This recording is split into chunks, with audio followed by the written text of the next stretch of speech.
দেখুন, মূলত পৌর নিগমের সেন্ট্রাল জোনের এবং অন্যান্য জোনের অধীনে ইভিকশন ড্রাইভ রেগুলারলি চলছে এবং একটা আমাদের রেগুলার ফিনোমেনা।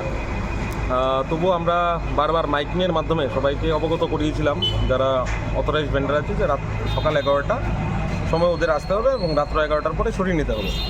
এটা মূলত যে অফিস টাইমিং আছে সকাল 11টার আগে যাতে অফিসের যান চলাচল সুস্থ থাকে, ট্রাফিক জ্যাম না হয়, তার কারণেই বলা হয়েছিল।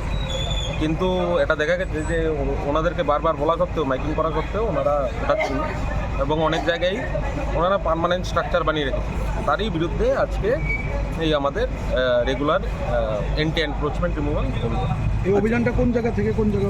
এটা বটতলা থেকে শুরু হয়েছে এবং পুরো শহর অ্যাজ পার যেটা অর্ডার আছে সেটা ঘুরে আমরা শেষ করব। আচ্ছা, যেহেতু অনেকেই একটা দাগ বলছে, কথা বলছে স্মার্ট সিটিতে মানে সন্ধ্যা মানে রাত্রি 11টার মধ্যে দোকানপাট বন্ধ করে দেওয়া, এই বিষয়টা মানে কি স্মার্ট সিটিতে যোগ্য বলে মনে করছেন আপনি?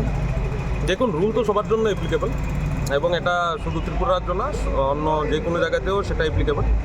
তো রুল আমাদের সবারই মেনে চলতে হবে এবং সেটারই অঙ্গ হিসেবে অনেকে দেখবেন আপনারা অলরেডি সরিয়ে নিয়েছে এবং ওরা সরিয়ে নিয়ে যায় এবং যারা সরায় না ওরা রেগুলার হ্যাবিচুয়ালি এখানে রেখে যায়। 11টার সময় দোকান লাগিয়ে নেওয়া না, বিশেষত প্রশ্ন জাগছে যে যেহেতু স্মার্ট সিটি আমরা সবাই জানি বা বলছি, অন্যান্য সিটিতে যদি আমি তুলনা করি, রাজ্য ত্রিপুরা রাজ্য মানে অনেকটাই ডেভেলপমেন্ট। তো স্মার্ট সিটিতে তো আমরা জানি যে রাত 24 ঘন্টায় 24 আওয়ার্সই আমাদের খোলা থাকা উচিত, দোকান পাট যা আছে। তো আপনারা বলছেন যে 11টা থেকে 11টা, এটা কী ধরনের নিয়ম? মানুষ তো হতবাক হয়ে গেছে যে স্মার্ট সিটিতে এরকম হওয়ার কথাই না। দেখুন, একটা স্মার্ট সিটি একটা আলাদা ব্যাপার এবং টাউন ভেন্ডিং কমিটির যে রুল আছে সেটা আলাদা ব্যাপার।